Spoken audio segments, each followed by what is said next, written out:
Hola, hola, hola, hello and welcome. Welcome to my vet journey by Dr. Melissa Judah. Don't forget to subscribe and hit the bell. Hello, this is Melissa one more time. Today we're going to be talking why you keep failing your IV catheter placement. This is going to be a live demonstration. In this scenario, my dog is not sedated, and because it is a very heavy dog, we're doing it in the floor. But for CPE, your dog is going to be sedated and in the table at the time of IV catheter placement. You're going to need regular gloves, clippers, chlorhexidine and alcohol scrub, IV catheter, a melt plug or a T-port, flush, and tape. Make sure you have your tape cut and ready to use. You may be wondering if you have to use gloves for this. I know people that didn't use gloves for CPE and passed, but in my case, I use gloves. Make sure you clip a wide area from carpus to elbow. Then, at this time, I recommend you to explain to your technician what you are about to do to save some time, and make sure they don't touch your sterile area, because if so, then you would have to do it all over again. Show them how to hold the vein and the leg of the dog. Show them how to occlude the vein to avoid overbleeding, and explain what they are going to be feeling when you flush if your catheter is correctly placed. Then you will proceed to clean the area. My biggest advice is that for CPE, you have to overdo it with your aseptic technique. So dramatize it. You're going to wear regular gloves and then proceed. I prefer using the circular motion technique from inside to the outside, alternating chlorhexidine and alcohol scrub. Even though the way chlorhexidine works is by disrupting the cell membrane of the pathogen, they want you to allow the contact time of alcohol as well. So, in order to accomplish this, do the cleaning in slow motion for 3 to 5 minutes. Yes, up to 5 minutes. It may look like a lot of time for catheter placement, but remember, you have to overdo it here.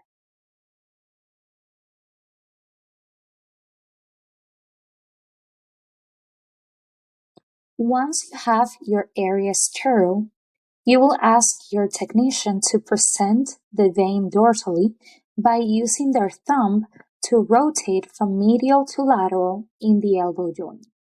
Choose the catheter of your choice or the one that is closer to the size of the vein of your dog. If you have to touch the clean area to localize the vein, I suggest to do it as much dorsally as you can away from the insertion side of the needle, because this is supposed to be an aseptic technique. Once your area is cleaned and the vein is presented dorsally, hold the leg steady and do not place your thumb lateral to the vein how you're used to. This is a sterile area, so instead, try pressing on the skin from both sides to avoid the vein moving away from you. Then, insert the catheter in a 45-degree angle with the bevel facing up. Once you see a flush of blood filling out the catheter hub, then advance gently. Here, most people are going to push it in by the rim of the catheter with their index finger nail tip. Do not do that. The rim of the catheter is supposed to be sterile, so that will be a break in your aseptic technique and then an immediate dismiss.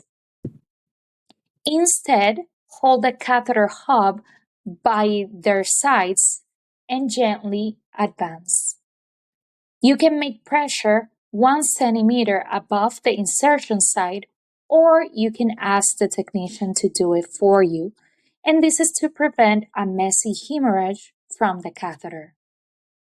Make sure whoever is holding is doing it 1 centimeter above the insertion side, because touching the insertion site will be a break in the aseptic technique and an automatic dismiss.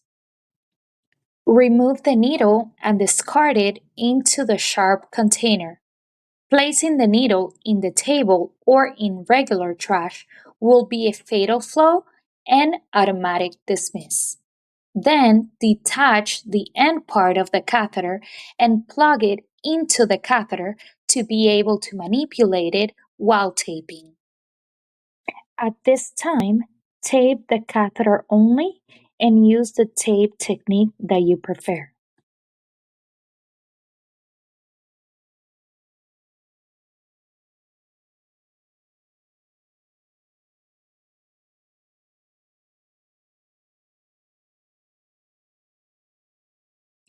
Then ask for pressure 1 centimeter above the insertion site to replace to a male plug or to a T-port.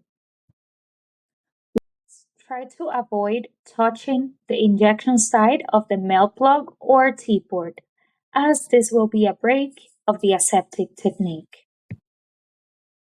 Finish your taping method and then clean the injection site with alcohol before flushing.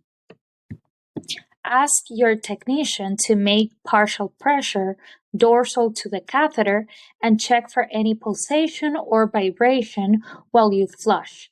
This is to check for catheter patency. If so, your catheter is in correctly and you just accomplished the very hard part of the anesthesia section where most people fail.